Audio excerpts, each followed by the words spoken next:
Think about a time you felt pain. Maybe you stubbed your toe or burned your hand on a hot pan. For a brief second, your entire world was consumed by that sharp, unbearable sensation. But here's the question. What exactly was feeling the pain? Was it just your body, nerves firing, signals racing through your brain? Or was it something more, something beyond the physical, a mind experiencing the sensation? For centuries, philosophers have wrestled with a fundamental mystery. What is the relationship between the mind and the matter? We all experience thoughts, emotions, and sensations, yet none of these seem to have a clear physical form. You can scan a brain and find neurons firing, but we always seem to think that they are something separate, something immaterial. This is the mind-body problem, the puzzle of how our mental experiences relate to the physical world. One of the most common and intuitive answers to this problem comes from René Descartes. He argued for dualism, the idea that the mind and the body are fundamentally different substances. Descartes believes that that's because the mind isn't physical at all. It exists in a separate realm, interacting with the body but not reducible to it. But there are significant problems with this model. If the mind is not physical, how does it interact with the body? How does something immaterial cause something material to move? That's why, on the contrary, many philosophers rejected dualism in favor of physicalism. Physicalism claimed that the mind is not separate from the body. In fact, it is just the body, or more specifically, the brain. Your thoughts, emotions, and sense of self are nothing more than the product of neurons firing, chemical reactions, and electric signals.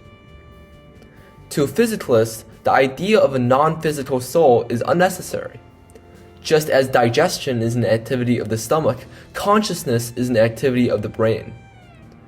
The reason we can't pinpoint thoughts inside the brain yet is simply because we don't fully understand the brain's complexity, not because there's something magical going on.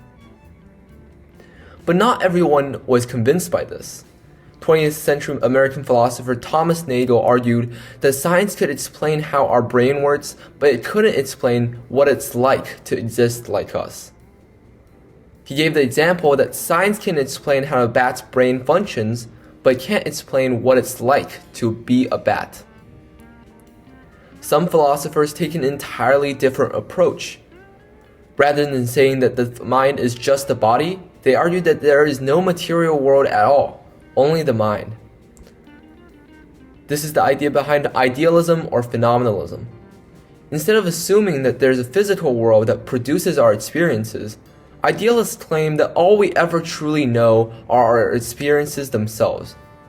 Everything we call matter is just a collection of perceptions, colors, shapes, and sounds that exist only in the mind. Think about it. You've never actually touched matter directly. What you experienced was a sensation, pressure on your skin, a texture, a temperature, but all of those are mental experiences. How can we be so sure that a world exists beyond those experiences at all? Both of these extreme views don't seem very intuitive. It's natural for us to assume that the mind and matter are separated. But why do we even divide the internal and the external in the first place? Why do we assume there's a separate mind experiencing a separate world, and that the mind and the world is not one?